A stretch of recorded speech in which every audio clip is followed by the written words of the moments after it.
Dan menariknya, perintah puasa itu ketika turun ayatnya Al-Baqarah 183, kalimatnya bukan menggunakan saum tapi syam. Ya ayyuhalladzina amanu kutiba alaikumus. Nah, kata Nabi, asyamu junnatun. Kalau benar puasa kita ini, kita tunaikan yang Ramadan ini, maka dia akan melahirkan satu yang tidak ditemukan pada ibadah lain, yaitu junnah. Ada jinnah, ada jannah, ada junnah. Itu beda. Tapi semua katanya itu hurufnya sama, cuma harokatnya beda. Coba lihat ya, ada junnah, jinnah, dan jannah. Jannah artinya apa? Surga. Jinnah artinya apa? Jin, jamak dari kata jin. Minal jinnati wan nas. Baik ya. Ada junnah, perisai. Itu ketiga-tiganya bersumber berasal dari huruf jim, nun, kemudian ta. Dalam bahasa Arab, setiap ada huruf dimulai dengan jim dan nun, itu pasti tersembunyi, gak kelihatan. Saya ulang ya. Setiap ada huruf dimulai dengan jim dan nun, kalimatnya itu pasti gak nampak, gak kelihatan.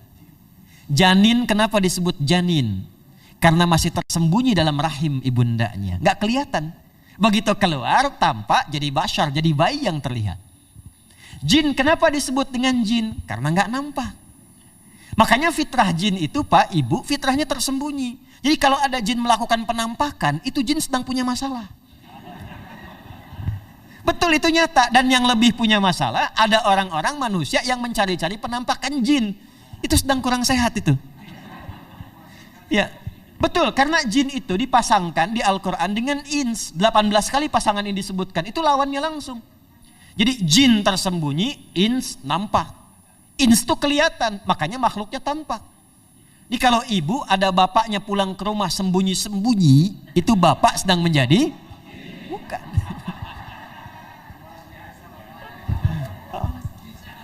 Kalau ibu sembunyi-sembunyi nyari dompet bapak, ibu sedang menjadi jin. Itu langsung pasangannya 3 itu. Ins itu seakar dari kata anisah, halus, lembut. Jin kasar, makanya disebut jin. Karena itu jarang ada orang kemasukan jin jadi lembut, tidak ada. Permisi mau ikut kajian sedang kemasukan jin, tidak. Kalau kata-katanya tidak meracau, tindakannya pasti kacau. Karena itu fitrah manusia itu pasti lembut. Kalau ada orang kasar, pasti ada yang salah dalam pergaulannya. Balik. Itu jin. Jannah, kenapa disebut jannah? Karena belum tampak sekarang. Makanya Nabi katakan mala ainun ra'at, nggak sama dengan yang seperti dilihat orang. Nggak kelihatan, nanti kesuksesan tertinggi yang belum tampak disebut dengan jannah karena belum tampak. Junnah itu perisai yang bisa langsung membentengi kita dari setan secara otomatis. Tapi nggak kelihatan. Karena itu kenapa ujung puasa disebut la'allakum tatakun itu dari kata takwa. Takwa itu dari kata wikoyah. Wikoyah itu artinya perisai. Nah, perisainya tidak tampak dalam diri kita. Tapi kalau terbiasa menunaikan ibadah puasa ini, kata Nabi, yang pertama kali akan terjadi pada orang yang puasanya benar, dia akan mendapatkan perlindungan berupa perisai dari Allah, hasil dari latihan puasanya yang dapat membentengi dia dari setan.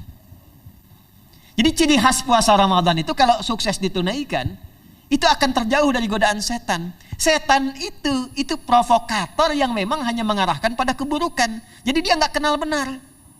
Lawannya malaikat. Malaikat nggak kenal salah, Pak. Nah, supaya terbentengi dari itu semua, kata Nabi SAW, kita itu dihadiahi sekarang oleh Allah. Satu ibadah yang kalau dilakukan ibadah itu akan mengakumulasi ibadah-ibadah yang lainnya, yang saat bersamaan dahsyatnya ibadah ini bisa menghadirkan junnah, perisai yang membentengi dari setan. Karena itu ketika dilakukan ibadahnya, saat yang bersamaan bisa ditahan maksiatnya, ditingkatkan amal solehnya.